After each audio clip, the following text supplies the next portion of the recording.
Hai Sobat Funworks, balik lagi barengan sama Stefani dan sini kita kedatangan satu orang penyanyi cantik. Ada Cantik. Hai, yang mana nih? Yang ini. Ya, kita. Oke, Cantik, gue mau nanya-nanya dikit nih tentang pengalaman lo bermusik, lo di dunia musik kayak gimana dan segala macam. Pertama, apa sih inspirasi lo atas pembuatan single terbaru lo, Sanubariku? Inspirasi gue. Inspirasi Sebenarnya nggak ada sih. Kok nggak ada inspirasi? Karena kayak keluar dari otak gue. Kayak terinspirasi sama hidup deh. Kayak gara-gara waktu itu gue bikin lagu Sanubariku itu pas COVID. Terus gue ngerasain kayak, inget gak sih pas COVID tahun lalu tuh sempet kayak spiking parah banget dan banyak banget kayak berita duka di mana-mana bisa setiap hari. Benar-benar. Nah itu tuh gue ngerasain ada kehilangan aja gitu, kayak kehilangan orang ditinggalin atau kayak ada yang meninggal atau dia meninggalkan. Itu sih kayak gue ngerasain banget di sekitar gue bahwa banyak banget yang meninggalkan. Jadi bikin dan, down ya? Iya, dan gue COVID juga kan, jadi kayak gue ngerasa terisolasi memang betul. Karena lo sendirian isolasi, nggak mungkin lo bareng-bareng kan? Bener. Tapi gue kerasa banget kayak I think I'm losing myself. And I think that's the point where gue kayak gitu sih, kehilangan. Bikin lagu gara-gara terinspirasi dari event itu. Yes. Oke. Kalau proses pembuatannya gimana nih? Kayak gimana proses tektokannya? Ini gimana nih? Panjang ya proses rekaman, agak stres karena awal-awal gue bikin lagu kan gue nulis sendiri. Gue nulis sendiri dan gue waktu itu lagi belajar ngejahit kayak samples, lagi belajar lah pokoknya bikin lagu tuh gimana sih, nggak cuma nulis liriknya doang. Akhirnya gue ngejahit terus akhirnya jadilah si lagu Sanubariku ini. Ngejahit di dalam lagu tuh gimana? Dalam Biasa kayak ngejahit kan pakai kain. gue serius nanya. Maksudnya ngejahit tuh kayak I found the sample of piano, terus abis itu kayak chordnya ini, terus gue sambungin sama instrumental yang ini, jadinya begini nih nadanya yang gue mau, terus abis itu masuk ke chorus nadanya tuh begini gitu. Begitu. Bisa gitu. Kira pakai mesin jahit. Maaf, gue agak jayus. Lanjut ya. Ini belum jawab. lanjut. Maaf nih. Terus akhirnya proses rekamannya sebenarnya gue ini sih, gue nyari produser tuh susah banget karena gue pikir kayak gampang lah, enggak, ternyata susah banget gue nyari yang cocok. Itu sih penting karena kalau sama produser kayak gue mikirnya harus kawinnya harus jodoh-jodohan, ada chemistry. Bener, karena gue sama si produser gue ini dia mengerti gue luar dalam sih, tanpa gue harus jelasin dia udah kayak okay, I understand, so thank you. Oke. Kan kemarin kalau nggak salah denger tempat syuting buat music video, kepikiran konsep, abis itu nyusunnya segala macam, bagaimana? Kepikiran konsep, emang dari awal gue tuh maunya simple sih, dan idenya memang pengennya long shot, kayak nggak ada cut, nggak ada scene to scene, emang langsung kayak dari awal sampai terakhir tuh maunya udah satu aja, kalau ada salah di tengah, di awal, ulang lagi. Berapa kali ngulang? Iya, berapa kali ngulang? Kayaknya sih totalnya 8 kali deh. Itu gerakannya cuman kayak jalan atau kayak... Actually no, ada jalan, ada nari, ada lari, ada... Jadi berkeringat banget loh. Ada terbang. Serius? Ada terbang. Loncatnya gitu ya? Penasaran? Tonton video klipnya. Nice. Oke, lanjut nih, gue mau nanya deskripsi lo sama lagu Sanubari lo yang baru banget lo bikin ini, apa bisa nggak deskripsiin dalam satu kata aja, jangan banyak-banyak, satu kata. Kok mikir? Berat. Kenapa? Karena pertama ini adalah lagu bahasa Indonesia gue yang gue tulis pertama kali. Kedua, ini ngomongin tentang mental health untuk gue sendiri, personally.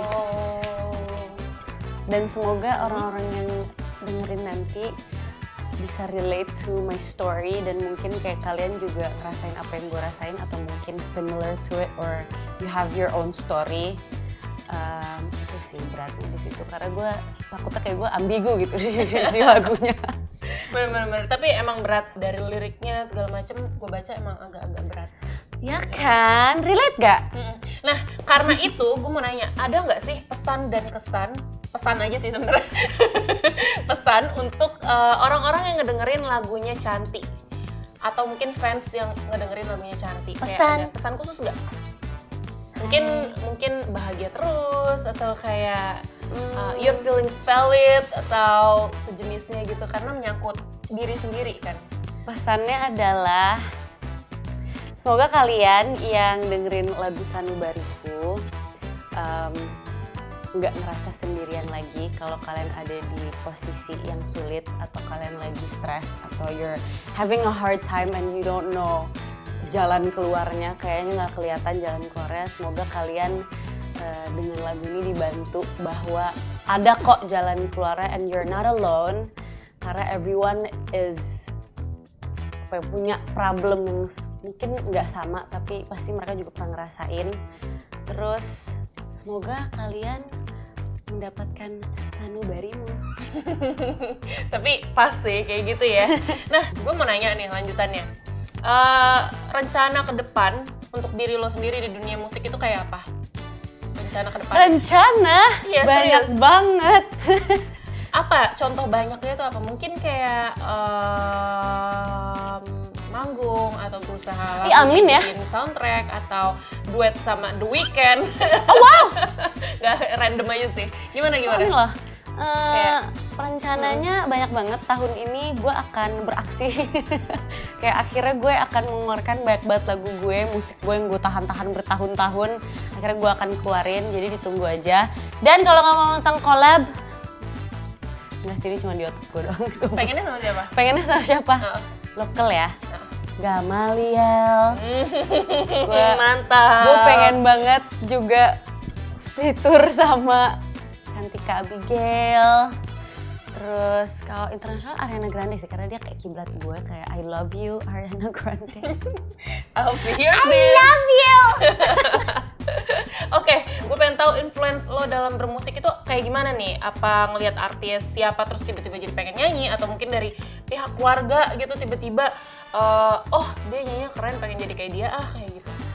Sebenarnya gue mulai ada interest in music dari nyokap gue sih karena nyokap gue dulu penyanyi. Dia ada di girl band gitu namanya Media Sisters di tahun 70-an. Kayaknya pernah denger deh apa? Wow.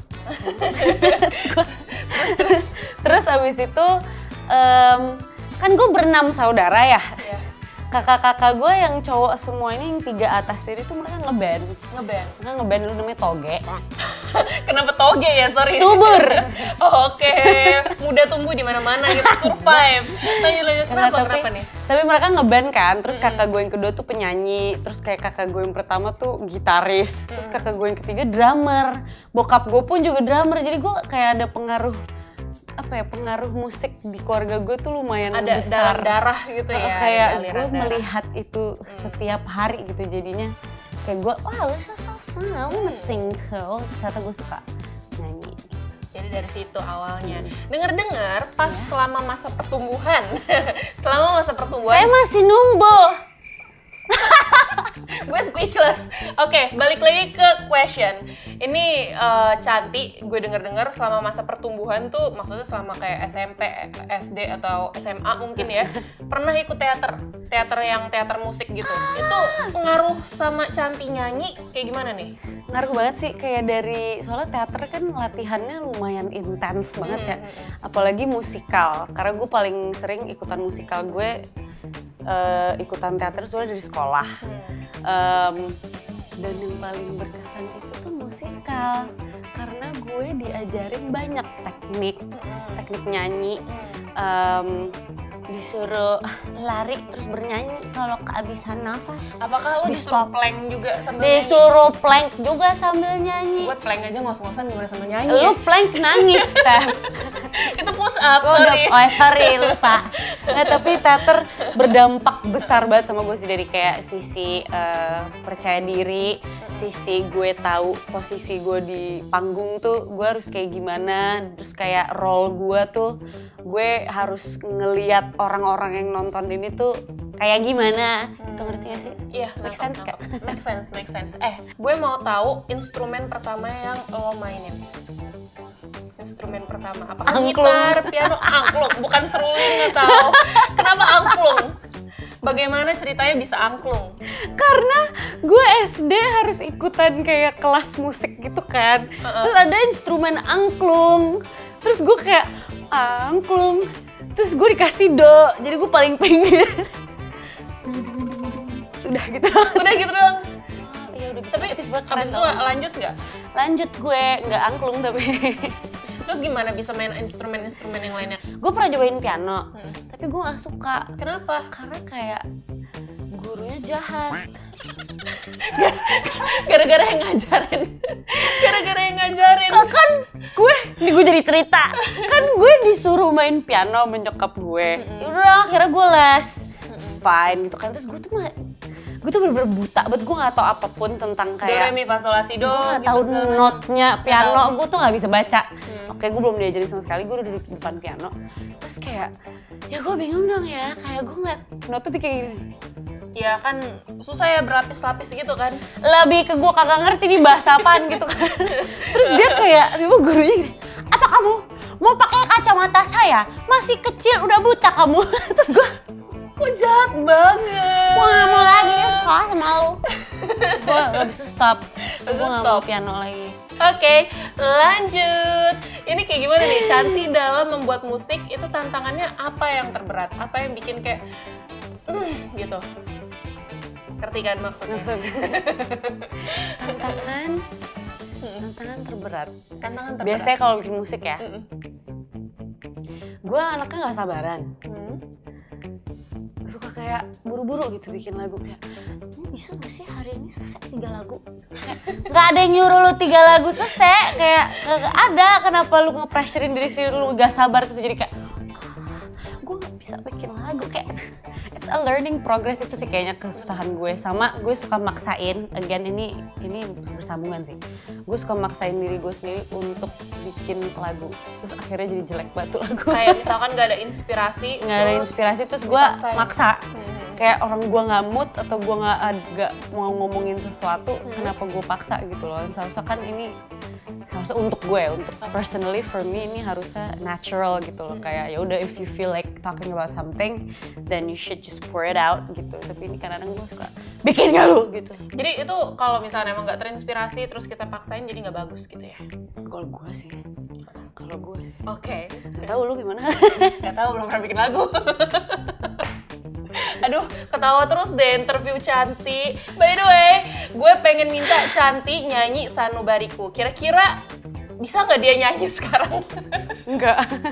Nyanyiin dong, kayak spill gitu. Dikit ya? Ke viewers. Oke, dikit. Ayo gue inget. Mengejar ketenangan sanubariku, akan kehangatan mataharimu menanti dalam hening. Udah gitu aja, pengen lagi. Gue udah deg-degan tuh diliatin sama semua orang. Gue pengen lagi, kan mau manggung. Amin. Amin ya. Gue gak mau lagi sekolah sama lu. Nah guys, jadi itulah lagunya Canti yang udah dinyanyiin. Kayak cuplikannya keren banget kan, dia nyanyi live tanpa apa-apa aja, kayak suaranya udah bagus banget. Wow, dengerin suara bagusnya kayak gimana di lagu yang emang udah di master, yang udah jadi. Itu ada di semua digital platforms untuk mendengarkan musik, mulai dari Spotify, Joox, Apple, iTunes, dan yang lain-lainnya. Nah, jangan lupa juga kalau mau nelpon terus bunyi HP kamu, tutnya diganti sama lagu Sanubariku. Itu bisa aktifin RBT-nya, ya enggak? Bener, biar nggak boring tau kalau ditelepon orang nggak ngangkat-ngangkat ya kan? Iya kan ya, bisa dengerin suara Canti, bagus daripada tuh. RBT oke guys.